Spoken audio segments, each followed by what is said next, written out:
សួស្តីអ្នកទាំងអស់គ្នាខ្ញុំរេកសូមស្វាគមន៍មកកាន់ Career Talk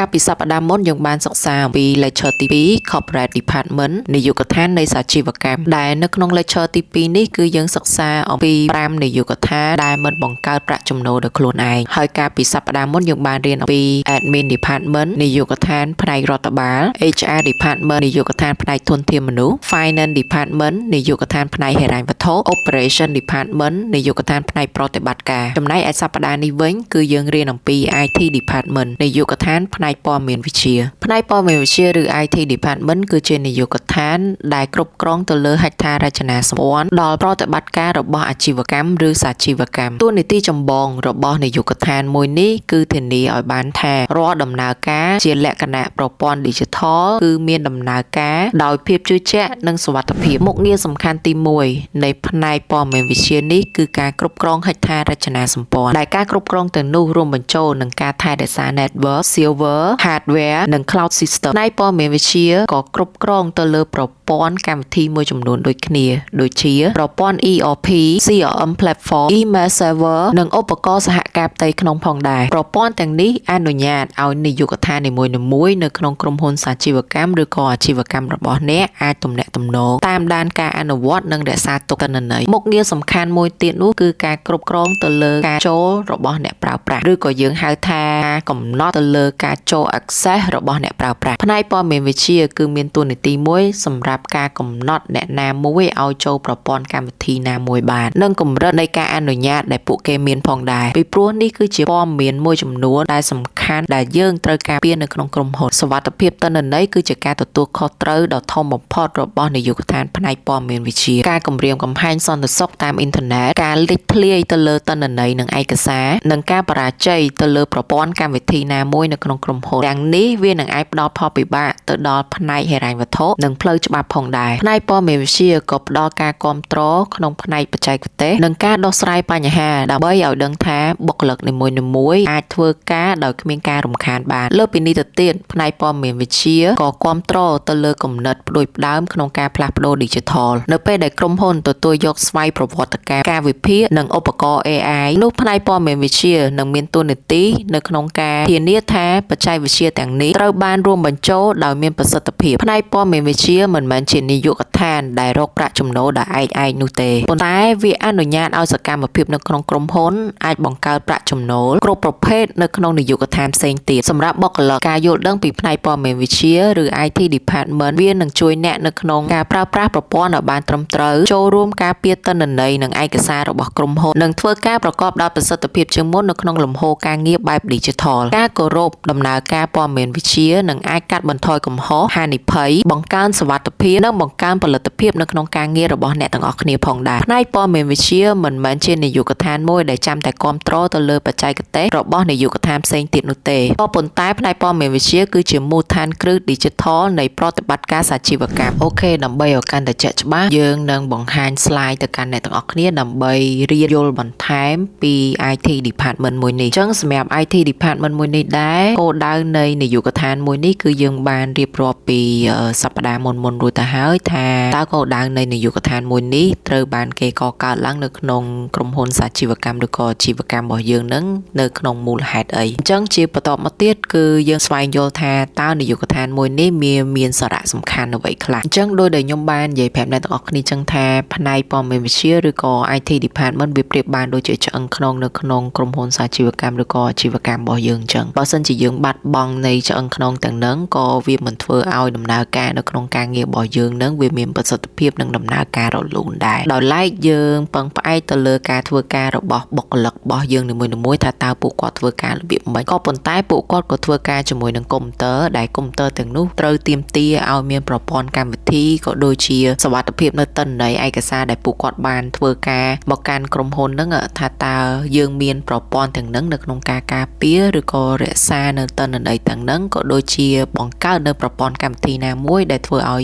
ការងាររបស់គាត់មានប្រសិទ្ធភាពឬអត់ចឹងនេះហើយគឺជាការទំនួលខុសត្រូវរបស់ផ្នែកព័ត៌មានវិទ្យាឬក៏ IT department នឹងឯងដូច្នេះនៅក្នុងក្រុមហ៊ុនសាជីវកម្មឬក៏អាជីវកម្មរបស់យើងទាមទារឲ្យមានក្រុមការងារមួយដែលល្អខាងផ្នែកព័ត៌មានវិទ្យានេះដែលពួកគាត់មានការគ្រប់គ្រងឬក៏ជួយទៅដល់ក្រុមហ៊ុនរបស់យើងដើម្បីកុំឲ្យការងាររបស់យើងនឹងរញ៉េរញ៉ៃវាអត់មានសណ្ដាប់ធ្នាប់វាអត់មានរបៀបរៀបរយនៅក្នុងការធ្វើការវាមានប្រសិទ្ធភាពនិងដំណើរការរលូនទាំងអស់គ្នាវាទាមទារឲ្យផ្នែកព័ត៌មានវិទ្យានេះចងទៅលើហេដ្ឋារចនាសម្ព័ន្ធរបស់ប្រព័ន្ធការងារមួយចំនួនដើម្បីធ្វើឲ្យពួកយើងនឹងអនុវត្តទៅតាមហេដ្ឋារចនាសម្ព័ន្ធមួយនឹងហើយនៅពេលណាដែលបុគ្គលិករបស់យើងអនុវត្តទៅតាមគោលការណ៍នៃការកំណត់និងគោលការណ៍នៃការដាក់កំហិតទៅលើបុគ្គលិករបស់យើងហើយនោះប្រព័ន្ធការងាររបស់យើងវានឹងដំណើរការរលូនបើឲ្យវារលូនបានគឺយើងត្រូវមាន system មួយចំនួនពាក់ព័ន្ធជាមួយនឹង ERP CRM HRM ហើយនិង Finance ដែលនាយកដ្ឋានផ្សេងៗទៀតនេះក៏មានការរួមចំណែកនៅក្នុងការផ្ទុកទិន្នន័យឬក៏បង្កើតឯកសារប្រព័ន្ធកម្មវិធីមួយចំនួនដែលទាមទារឲ្យផ្នែក IT ជួយ support គាត់អញ្ចឹង ERP នេះគឺពាក់ព័ន្ធជាមួយនឹងការរៀបចំទៅលើ project management ការរៀបចំទៅលើ network system ដែលយើងបានចងនៅក្នុងកុំព្យូទ័ររបស់យើងដែលយើងឲ្យទៅបុគ្គលិកនីមួយៗក៏ដូចជា PC ដែលយើងដាក់នៅក្នុងក្រុមហ៊ុនរបស់យើងនឹងយើងតែងតែមាន network មួយជារួមដើម្បីឲ្យការងាររបស់យើងនឹងវាកាត់បន្ថយពេលវេលាកាត់បន្ថយការ error កាត់បន្ថយការទៅទំនាក់ទំនងដោយផ្ទាល់ដូច្នេះយើងត្រូវមាន network មួយដែលធ្វើឲ្យបុគ្គលិកគាត់អាច access ចូលទៅកន្លែងនឹងបានហើយយើងមានកម្រិតនៃការចូល access ទាំងនឹងថាតើតួនាទីរបស់បុគ្គលិកនីមួយៗនឹងចូលបានដល់កម្រិតណាអញ្ចឹងនៅក្នុងការចូល access នឹងតើចូល access ទៅក្នុងឯកសារអ្វីឯកសារដែលពាក់ព័ន្ធជាមួយនឹងតួនាទីរបស់យើងថាតើតួនាទីរបស់យើងធ្វើការនៅក្នុង position អីគេអញ្ចឹងនៅក្នុង position ហ្នឹងទាមទារឲ្យវាមានឯកសារមួយចំនួនដែលយើងត្រូវការពីនាយកដ្ឋានផ្សេងទៀតដែលទាំងអស់ហ្នឹងគឺយើងមិនចាំបាច់ទៅ request ឬក៏ទៅជួបតជាមួយនឹងនាយកដ្ឋានផ្សេងទៀតនោះទេគឺយើងគ្រាន់តែមាន network ជារួមមួយដែលគាត់អាចចូល access នៅក្នុង network មួយហ្នឹងហើយគាត់អាចយកឯកសារហ្នឹងបានដោយខ្លួនឯងដូចគ្នាផងដែរ ERP ក៏ពាក់ព័ន្ធជាមួយនឹង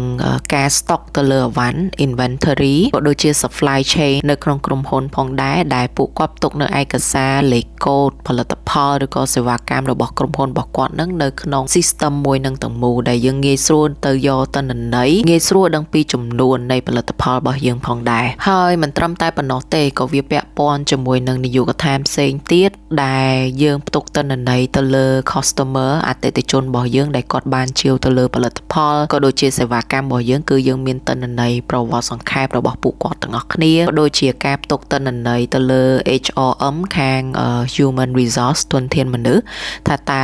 បុគ្គលិករបស់យើងនីមួយៗពីការចាប់ផ្ដើមនៃការងាររបស់គាត់ចូលមកធ្វើជាបុគ្គលិកនៅក្នុងក្រុមហ៊ុនរបស់យើងនឹងតើដំណើរការនៃការធ្វើការរបស់គាត់តាំងពីដើមមកនឹងគឺគាត់មាន performance បែបណាគាត់មាន KPI បែបម៉េចគាត់បាន achievement ទៅលើអីគេខ្លះ payroll របស់គាត់ year របស់គាត់ bonus របស់គាត់អីគេខ្លះចឹងទាំងអស់ហ្នឹងក៏វាចង system នៅក្នុង ERP ហ្នឹងផងដែរចឹងគឺវាសុទ្ធតែជាអ្វីមួយដែល relate ទៅគ្នាទាំងអស់ហើយក៏ពាក់ព័ន្ធជាមួយនឹង finance ហ្នឹងគឺពាក់ព័ន្ធជាមួយនឹង payroll របស់បុគ្គលិកហ្នឹងឯងហើយមិនត្រឹមតែប៉ុណ្ណោះក៏វាពាក់ព័ន្ធជាមួយនឹង manufacturing ក៏ដូចជា business intelligence and analyze ផងដែរអូខេអញ្ចឹងនៅពេលណាដែលក្រុមហ៊ុនរបស់យើងមានក្រុមការងារផ្នែកព័ត៌មានវិទ្យាដែលរឹងមាំមួយវានឹងធ្វើឲ្យកាត់បន្ថយទៅលើប្រាក់ចំណាយកាត់បន្ថយទៅលើពេលវេលាហើយធ្វើឲ្យលំហូរការងាររបស់យើងនឹងកាន់តែលឿនជាងមុនទទួលបានសមិទ្ធផលលឿនជាងមុនហើយរាល់សមិទ្ធផលទាំងនោះវានឹង accurate វានឹង consistent ពីព្រោះថារាល់ទិន្នន័យនិងឯកសារទាំងប្រមាណហ្នឹងគឺវាបានចងក្រងនៅខាងក្នុងនឹងហើយអញ្ចឹងវានឹងផ្ដល់ទិន្នន័យមួយដែលជាក់ស្ដែងដែលពិតប្រាកដដែលយើងអាចទទួលយកបានអញ្ចឹងជារួម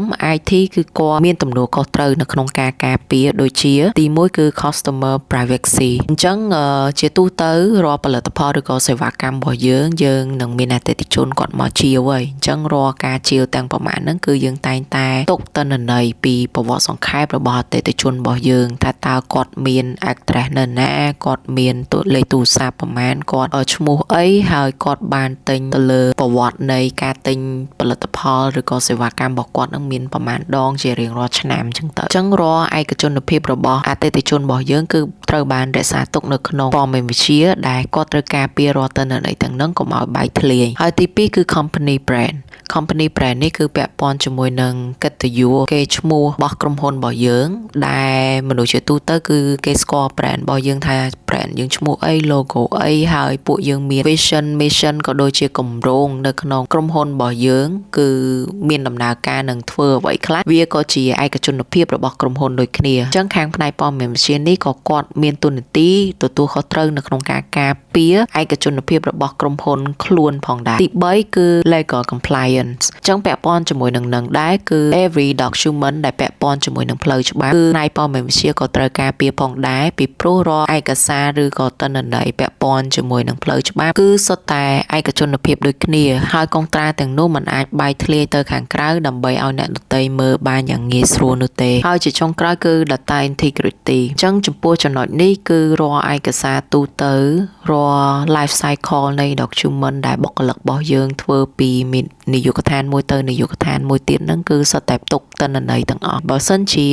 ក្រុមហ៊ុនដទៃឬក៏អ្នកណាមួយដែលជា hacker ចូលទៅក្នុង account ទាំងនោះហើយទម្លាយទៅលើឯកសារទាំងនោះឬក៏យកបាននៅឯកសារដែលមានសារៈសំខាន់មួយចំនួននោះពួកគាត់នឹងទទួលបានទិន្នន័យមួយដែលវា accurate ដែលវា consistent company របស់យើងអញ្ចឹងនៅពេលណាដែលគេទទួលនឹងបានហើយនឹងមានគោលបំណងនៅក្នុងការបំផ្លាញយើងដ៏ងាយស្រួលហើយនឹងដឹងពីចំណុចខ្លាំងនិងចំណុចខ្សោយរបស់ក្រុមហ៊ុនយើងដូចគ្នាហើយចំណុចនេះដែរក៏ជាអ្វីមួយដែលផ្នែកព័ត៌មានវិទ្យាត្រូវការពារចាំបាច់ផងដែរអញ្ចឹងបើសិនជាក្រុមហ៊ុនសាជីវកម្មឬក៏អាជីវកម្មរបស់យើងមិនមាន IT department ឬក៏ផ្នែកព័ត៌មានវិទ្យានេះតើបញ្ហាអ្វីទៅដែលយើងនឹងជួបប្រទះទី1យើងនឹងអត់មានអ៊ីនធឺណិតយើងអត់មាន server នៅក្នុងការ store ទិន្នន័យយើងអត់មាន email ជារួមនៅក្នុងការប្រើប្រាស់ក្រុមហ៊ុនរបស់យើងនោះទេយើងអត់មាន system នៅក្នុងការធ្វើឲ្យការងាររបស់យើងមានដំណើរការរលូនឡើយនៅក្នុងផ្នែកបុគ្គលិកគឺគាត់ត្រូវការទាំង4យ៉ាងនឹងដើម្បីធ្វើឲ្យការងាររបស់គាត់មានប្រសិទ្ធភាពតែបើសិនជាអត់មាន4យ៉ាងនឹងទេ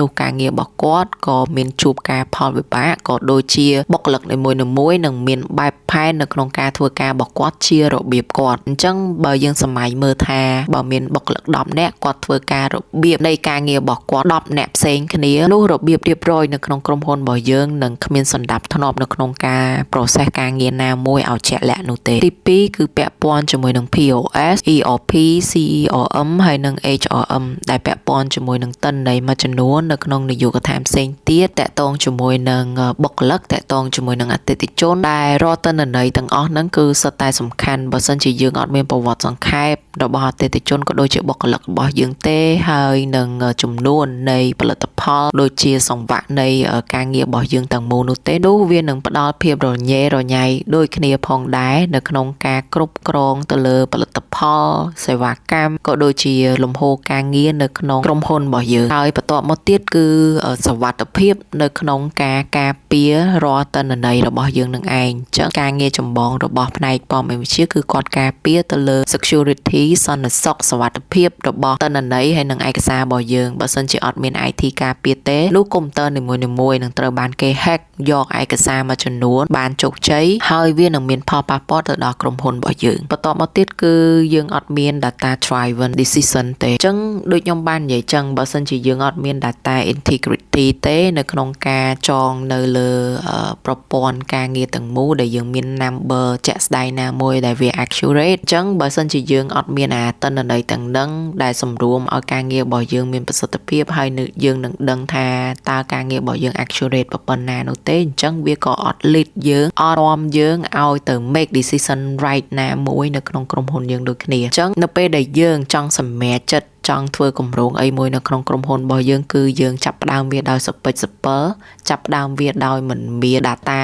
accurate ណាមួយដែលជំរុញឲ្យយើងសម្រេចចិត្តត្រូវនៅក្នុងគម្រោងនោះទេអញ្ចឹងអានេះក៏វាមានជាផលប៉ះពាល់មួយដែរនៅក្នុងក្រុមហ៊ុនរបស់យើងហើយបន្តមកទៀតគឺលំហូរការងារជាលំហូរការងារដែលយើងចងហេដ្ឋារចនាសម្ព័ន្ធពីព័ត៌មានវិទ្យានឹងឯងអញ្ចឹងជាទូទៅគឺគេចងនៅក្នុង system នឹងហើយបើសិនជាយើងជាបុគ្គលិកយើងបានឃើញអានឹងហើយយើងអនុវត្តតាម មនោះវានឹងអូតូទៅតាមនឹងហ្មងយើងអត់ចាំបាច់បង្កើតជារបៀបការងាររបស់ខ្លួនយើងផ្ទាល់នោះទេអញ្ចឹងនៅពេលណាដែលខាងព័ត៌មានវិទ្យាគាត់បានចងក្រងទៅលើនឹងហើយគឺវាអូតូម៉ាទិកលំហូរការងាររបស់យើងគឺនឹងធ្វើការបែបហ្នឹងអញ្ចឹងបើសិនជាយើងអត់មានទេនោះបញ្ហាវានឹងកើតឡើងហើយការដែលធ្វើការជាលក្ខណៈ remote ក៏វាអត់មានដែរពីព្រោះអី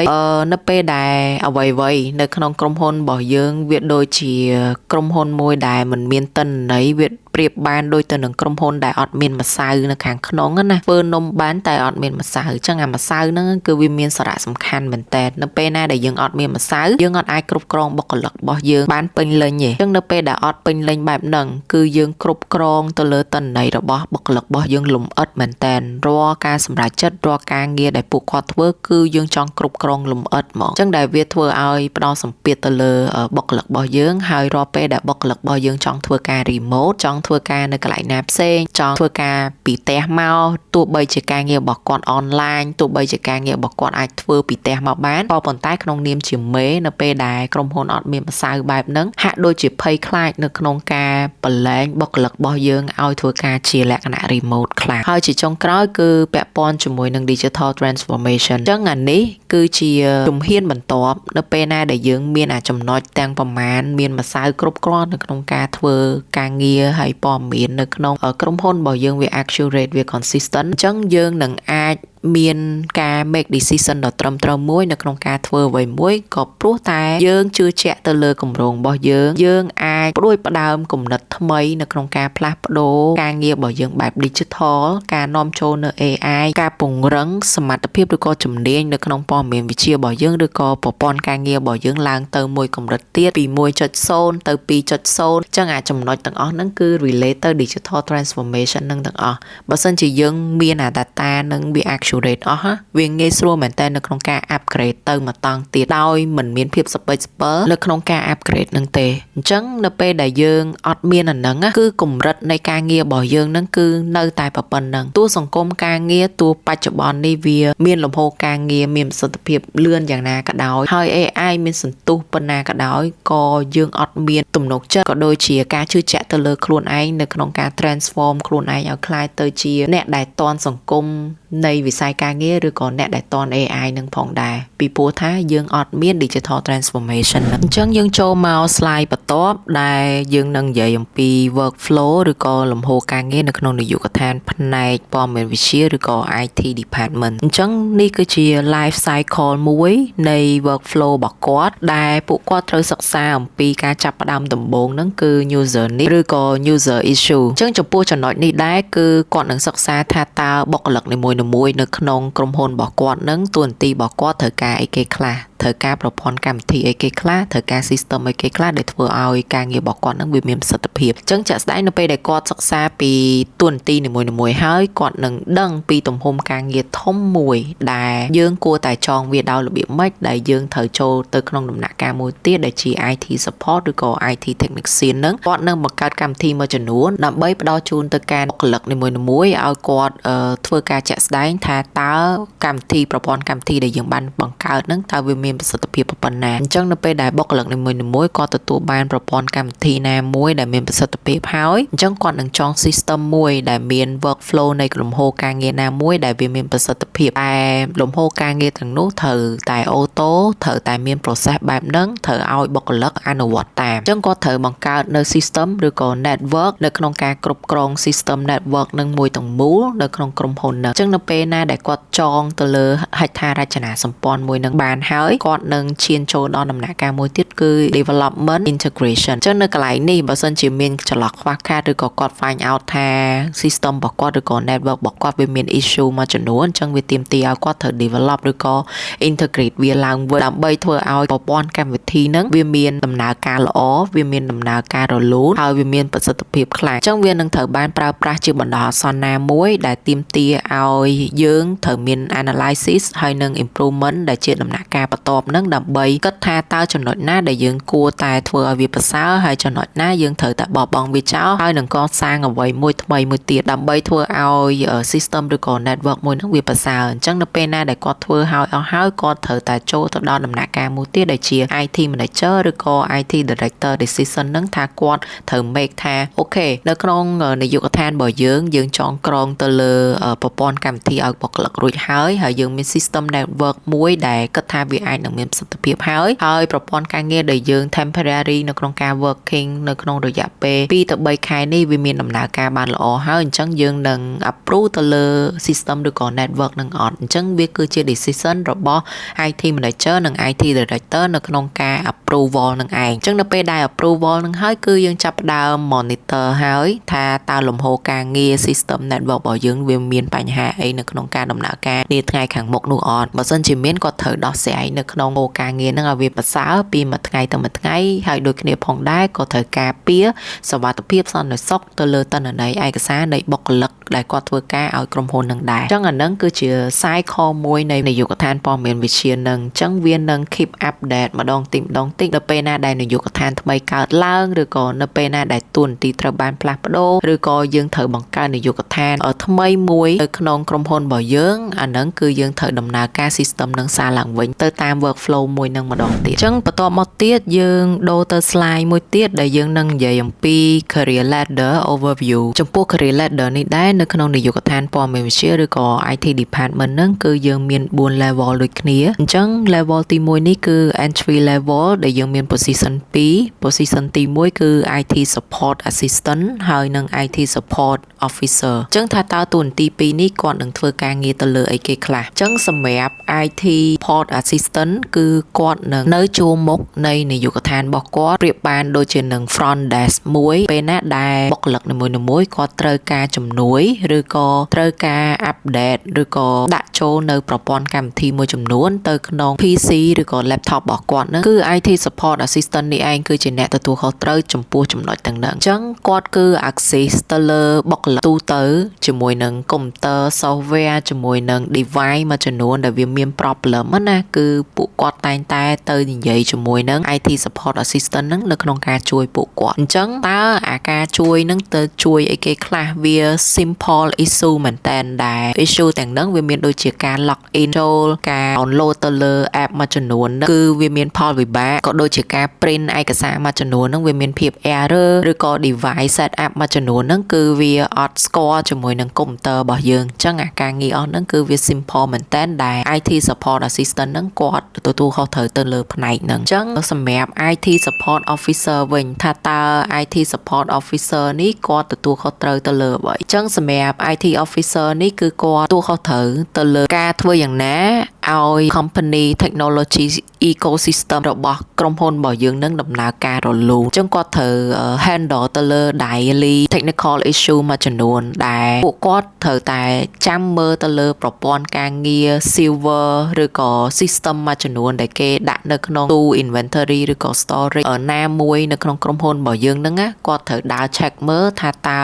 ឧបករណ៍ទាំងហ្នឹងវាដំណើរការរលូនវាមានខ្សែបន្ទាត់ណាមួយដែលធ្វើឲ្យ error អីអត់គឺគាត់តែងតែមើលទៅលើ storage ទាំងហ្នឹងកុំឲ្យវាមានបញ្ហាហើយបើសិនជាគាត់សម្គាល់ថាវាមានបញ្ហាត្រង់ណាមួយគឺគាត់ត្រូវ fixing ជារៀងរាល់ថ្ងៃដើម្បីធ្វើឲ្យអា daily operation នៅក្នុងការងារនៅក្នុងក្រុមហ៊ុនរបស់យើងហ្នឹងឲ្យវាដំណើរការរលូនមកវិញហើយដូចគ្នាផងដែរក៏គាត់ support ទៅលើបុគ្គលិករបស់យើងដូចគ្នាក៏ដូចជា maintain ទៅលើ hardware software របស់យើងមួយចំនួននៅក្នុង computer PC ឬក៏ប្រព័ន្ធ network របស់យើងទាំងមូលដូចគ្នាផងដែរគឺគាត់ត្រូវធ្វើយ៉ាងណាឲ្យបុគ្គលិករបស់យើងធ្វើការដោយរលូនដោយគ្មានការរំខានអញ្ចឹងការងាររបស់គាត់ more likely គឺគាត់ focus ទៅលើ machine ចំណែកឯ assistant គឺ focus ទៅលើ productivity របស់បុគ្គលិករបស់យើងអញ្ចឹងចូលមក level មួយទៀតបន្ទាប់ពី entry level គឺ immediate level អញ្ចឹង immediate level នេះដែរគឺយើងមាន position មួយចំនួនដែលមានដូចជា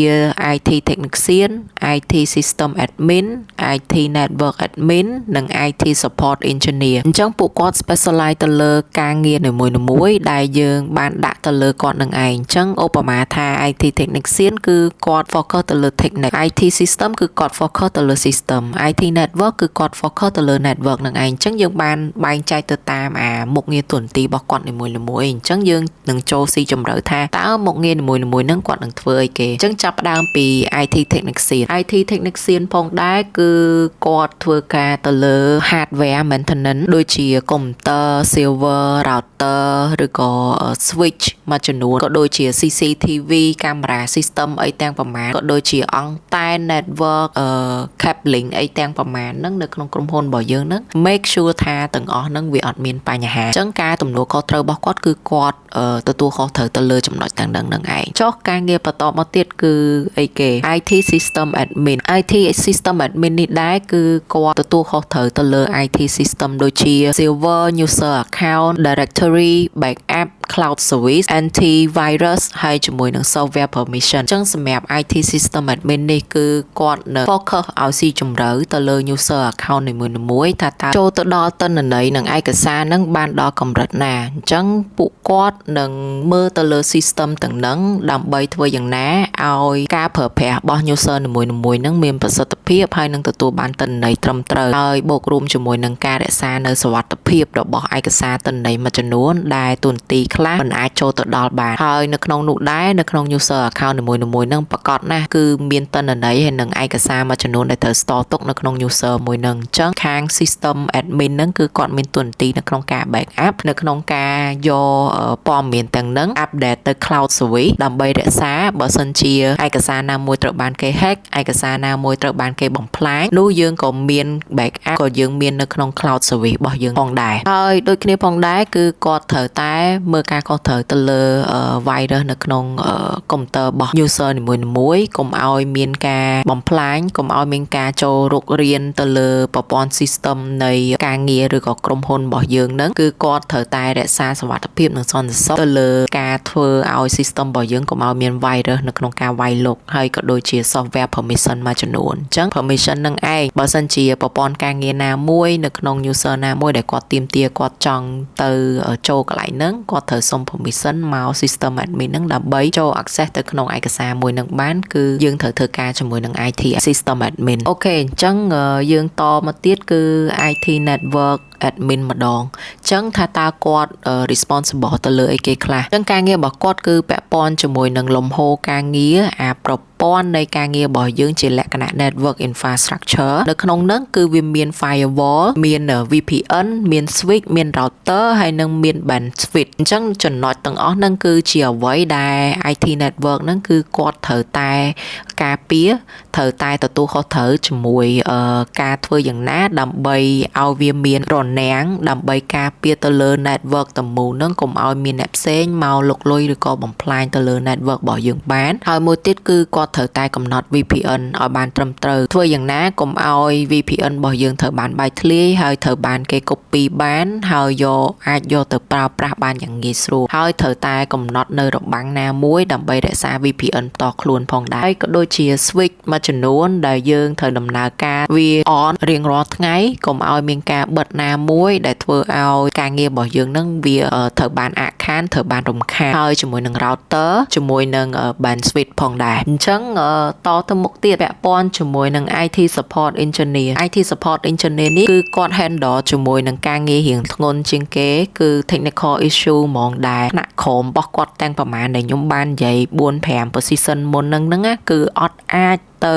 serve ទៅលើ problem នឹងបានទេគឺមានតែ IT support engineer នឹងទេដែលអាចដោះស្រាយបញ្ហានឹងបានអញ្ចឹងការងារដែល 5 position ដែលខ្ញុំបាននិយាយមុនហ្នឹងគាត់បាន responsible ទៅលើការងារខុសគ្នាត្រូវទេអញ្ចឹងការងារខុសគ្នាទាំងប្រមាណហ្នឹងគឺ IT support engineer ហ្នឹងក៏មានជាមេម្នាក់ដែលចាំមើលពីលើ monitor ទៅលើការងាររបស់គាត់ដូចគ្នាអញ្ចឹងចំពោះចំណុចណាមួយ position ណាមួយដែលគាត់ handle ទៅលើការ responsible របស់គាត់អត់បានល្អហើយកន្លែងណាមួយឬក៏ server network ណាមួយដែលវាដំណើរការមិនល្អគឺ មានតែ IT support engineer នេះទេដែលគាត់អាចទៅជួយដោះស្រាយអាបញ្ហាធំៗនឹងបានអញ្ចឹងវាដូចជាគាត់គឺជា engineer មួយដែលយល់ពី network ផង system ផង technician ផងហើយនឹងការ support ទូទៅនៅក្នុងក្រុមហ៊ុនគឺគាត់យល់ដឹងទាំងអស់នោះរហូតដល់គាត់ខ្លាយទៅជា engineer មួយដែលអាចមើលការខុសត្រូវទៅលើប្រព័ន្ធការងារនឹងបានយ៉ាងងាយស្រួលហើយបើសិនជាមានចំណុចណាមួយដែលវាធ្វើឲ្យមាន problem ខ្លាំងគឺគាត់ជាអ្នកដោះស្រាយទៅលើបញ្ហានឹងឯងអូខេអញ្ចឹងយើងចប់នៅក្នុង intermediate level នឹងហើយយើងឡើងទៅ professional level ម្ដងតែ professional level នេះដែរគឺយើងមានតួនាទីដូចជា IT business analyst system developer software engineer ហើយនឹង head of IT ឬក៏ IT director អញ្ចឹងនៅក្នុងនេះថាតើពួកគាត់មានតួនាទីអីគេខ្លះចំពោះ IT business analyst គឺគាត់ដើរតួជាស្ពានមួយដែលចម្លងពី business មកកាន់ខាង IT អញ្ចឹងជាក់ស្ដែង business របស់យើងក្រុមហ៊ុនរបស់យើងថាតើយើងផ្ដល់សេវាកម្មឬក៏ផលិតផលអ្វីទៅកាន់អតិថិជនអញ្ចឹងដំណើរការបែប digital ឲ្យអតិថិជនជាវទៅលើផលិតផលឬក៏សេវាកម្មរបស់យើងនឹងប្រើប្រាស់ទៅលើប្រព័ន្ធអ្វីដើម្បីធ្វើឲ្យលំហូរការងារឬក៏ការដឹកជញ្ជូនផលិតផលឬក៏សេវាកម្មរបស់យើងទៅដល់អតិថិជនបានសម្រេចថាតើយើងប្រើអីគេអញ្ចឹងអាប្រើអីគេហ្នឹងគឺជាប្រព័ន្ធកម្មវិធីមួយដែល IT business analyst ហ្នឹងគឺគាត់ជាអ្នកប្រឹក្សាគាត់ជាអ្នកឲ្យយោបល់គាត់ជាអ្នកបង្ហាញផ្លូវថាយើងគួរតែធ្វើយ៉ាងណាឲ្យ workflow ឬក៏អា design system របស់យើងហ្នឹងធ្វើឲ្យវាមានលំហូរការងារឬក៏ create ទៅលើ document មួយចំនួនហ្នឹងសម្រាប់ developer ខាងផ្នែកអ្នកបង្កើតកម្មវិធីផ្ទាល់ហ្មងឲ្យគាត់ជាអ្នកបង្កើតអញ្ចឹងគាត់នេះគឺជាអ្នកដែលមានគំនិតផ្ដួចផ្ដើមថាតើធ្វើឲ្យអាជីវកម្មឬក៏សហជីវកម្មរបស់យើងនឹងមានដំណើរការរលូនបានហើយផ្ដល់អតិថិជនទៅលើផលិតផលឬក៏សេវាកម្មបានជោគជ័យប្រព័ន្ធការងារបែបអីដែលធ្វើឲ្យ business analyst នឹងធ្វើយ៉ាងណាដើម្បីបង្កើតប្រព័ន្ធមួយដែលវា convenient ទៅកាន់ customer របស់យើងអញ្ចឹងគាត់នឹង analyze ទៅលើប្រព័ន្ធកម្មវិធីមួយហ្នឹងគាត់នឹងគិតគូរថាធ្វើម៉េចឲ្យវាប្រសើរអញ្ចឹងគាត់នឹងយកឯកសារមួយហ្នឹងទៅកាន់ developer ដើម្បីឲ្យគាត់បង្កើតអាកម្មវិធីមួយហ្នឹងមកកាន់អតិថិជនរបស់យើងអូខេអញ្ចឹងយើងតទៅ position មួយទៀតដែលជា system developer ឬក៏យើងហៅមួយទៀតថា software engineer អញ្ចឹងយើងចូលមក level រៀង top ហើយសម្រាប់ position មួយនេះដែរគឺគាត់ជាអ្នក develop នឹងឯងអញ្ចឹងអ្វីដែល business analyst គាត់ធ្វើនឹងហើយគឺបញ្ជូនមកខាង SD ឬក៏ SE នឹងដែរគឺជាអ្នកបង្កើតទៅលើ UX UI ថា demo នៃប្រព័ន្ធកម្មវិធីហ្នឹងឲ្យវាចេញជារូបរាងឲ្យវាមើលថាតើយើងគួរតែបង្កើតប្រព័ន្ធកម្មវិធី system នោះឲ្យបានងាយស្រួលដោយវិធីណាហើយប្រព័ន្ធ system ហ្នឹងវាមិនត្រឹមតែពាក់ព័ន្ធជាមួយនឹង customer នៅក្នុងការ delivery product ឬក៏ service របស់យើងទេក៏វាជាប្រព័ន្ធការងារមួយដែលខាង business analyst ហ្នឹងគាត់ develop មកឲ្យខាង SDSE នេះក៏វាពាក់ព័ន្ធជាមួយនឹងនយោបាយកថាផ្សេងទៀតដែរដែលខ្ញុំបាននិយាយមុននឹងអញ្ចឹងពាក់ព័ន្ធជាមួយនឹងផ្នែកធនធានមនុស្សពាក់ព័ន្ធជាមួយនឹង customer relationship ហើយក៏ដូចជា ERP នឹងដែលយើង control ទៅលើ inventory control ជាមួយនឹង project management control ជាមួយនឹងបុគ្គលិករបស់យើងអញ្ចឹងអាទាំងអស់ហ្នឹងគឺជា system មួយដែលយើង build in house tool សម្រាប់ in house របស់យើងហ្មងដែលទីមទីឲ្យ SDSE ហ្នឹងគឺគាត់ជាអ្នក develop ប្រព័ន្ធការងារនឹងឡើងដើម្បីឲ្យយើងប្រើប្រាស់ទាំងអស់គ្នាអញ្ចឹងការងាររបស់គាត់គឺគាត់ត្រូវទៅសេកូដគាត់ត្រូវ fix ទៅលើ bug មួយចំនួននៅក្នុងកូដរបស់គាត់ហើយត្រូវបង្កើតនៅ feature ចំនួនដើម្បីងាយស្រួលឲ្យពួកយើងនឹងប្រើប្រាស់ហើយយើងចូលទៅដល់ position មួយទៀតដែលជា IT manager ឬក៏យើងហៅថា head of IT អញ្ចឹងនៅក្នុង team manager នេះដែរគឺមើលការខុសត្រូវទៅលើនាយកដ្ឋានរបស់គាត់ផ្ទាល់ជារួមថាតើរចនាសម្ព័ន្ធនៅក្នុងនាយកដ្ឋានរបស់គាត់នឹងអ្នកណាកាន់អីអ្នកណាធ្វើអីគឺគាត់ជាអ្នកដឹកនាំ team របស់គាត់ផ្ទាល់ team manager នេះដែរក៏គាត់ជាអ្នក support ទៅលើ team របស់គាត់ដូចគ្នាថាតើតួនាទីណាមួយដែលត្រូវការគាត់នៅក្នុងការមើលការខុសត្រូវនៅក្នុងការ guiding នៅក្នុងការ lead ផ្លូវគាត់នឹងឲ្យវាមានប្រសិទ្ធភាពអញ្ចឹង IT manager នឹងគឺគាត់ត្រូវតែបំពេញទៅលើ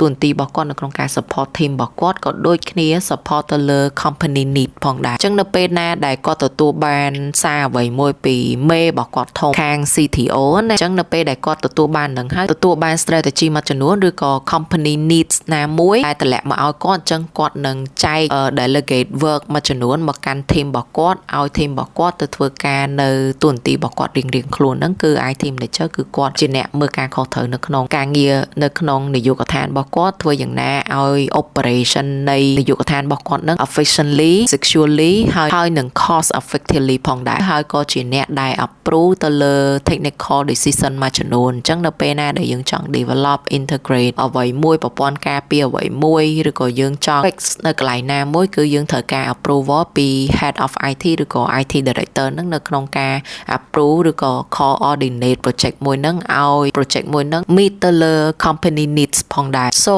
from professional level អញ្ចឹងយើងចូលទៅដល់ managerial level ម្ដងដែរយើងនៅសល់ position ចុងក្រោយគឺជា CTO នេះវា stand for technology officer អញ្ចឹងសម្រាប់ CTO នេះដែរថាតើគាត់ធ្វើការទៅលើអ្វីមិនខុសពី board director ផ្សេងៗដែលគាត់ពាក់ព័ន្ធជាមួយនឹង COO CFO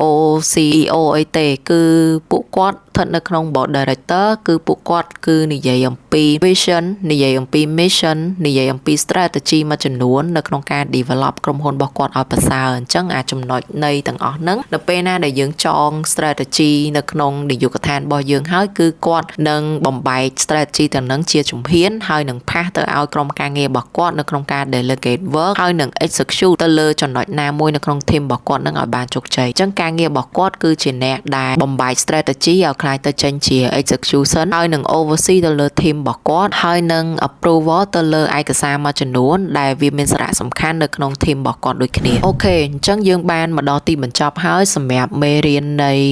IT department ឬក៏នាយកដ្ឋានផ្នែកព័ត៌មានវិទ្យាមួយនេះសម្រាប់សប្តាហ៍ក្រោយយើងនឹងរៀនអំពីនាយកដ្ឋានផ្សេងទៀតដែលអាចបង្កើតប្រាក់ចំណូលមកកាន់ក្រុមហ៊ុនបានអញ្ចឹងមេរៀនបន្ទាប់យើងនឹងរៀនអំពី sales department នាយកដ្ឋានផ្នែកលក់ខ្ញុំរិកជា host នៅក្នុងកម្មវិធី Career Talk សូមជម្រាបលា